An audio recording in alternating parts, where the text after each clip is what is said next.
The most painful part? Hiccup is exactly like her. The same love of dragons, the same curiosity, the same willingness to see the world differently. If Cloudjumper had come for Hiccup instead of Valka, he would have made the same choice. He almost did. When Valka offered him a life among dragons, he almost said yes.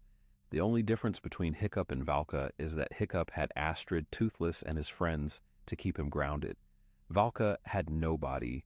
She wasn't a villain, she wasn't a victim. She was a person who found where she belonged and couldn't bring herself to leave, even when her family needed her. And that might be the saddest truth in the entire franchise.